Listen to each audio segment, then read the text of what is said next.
எடுத்த உடனே உங்களை பார்த்து வாசம் எல்லாம் மலருது சாங் அந்த ஸ்டேஜ்ல அவர் பாடுறது வந்துட்டு அது இன்னைக்கு வரைக்குமே நிறைய லைட் மியூசிக்ல பார்க்கலாம். நிறைய பேர் கூட ஃபேவரட் சாங் அது. அண்ட் சாங்ஸை பத்தி சொல்லுங்க. எந்த அளவுக்கு உங்களுக்கு அந்த சாங்ஸ் வந்து வாசமில்லா மலருது அஃப்கோர்ஸ் அது டூ குட். எல்லா சாங்ஸுமே எனக்கு பிடிக்கும். எப்படி இருக்கும்னா நாங்கள் சொன்னேன்ல, நாங்கள் ஸ்டூடெண்ட்ஸ் மாதிரி எல்லாருமே வந்து அண்ட் எங்ககிட்ட டேட்ஸ் கூட அப்படி தான் வாங்கியிருந்தாங்க அவங்க. எல்லாம் 40 days இருப்போம்.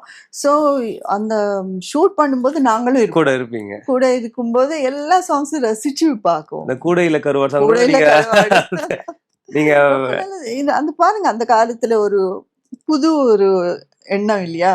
பட் அப்பப்போ எனக்கு எல்லாரும் போய் ஆடுவாங்க, நான் மட்டும் ஆட மாட்டேன். அது இருக்கும், ஐயோ நான் ஆடலையே அப்படின்ட்டு. பட் ஐ ஆம் இன்வால்வ்டு, இருக்கேன், I am present in that. So I was happy and somewhere you will start understanding. Oh நமக்கு வந்து இந்த கேரக்டர் இப்படி தான், but she is involve, but she is unable to express. அது சொல்ல முடியல அவளுக்கு அப்படின்ட்டு நிறைய பேர் இருப்பாங்க அப்படின்ட்டு தோணுச்சு.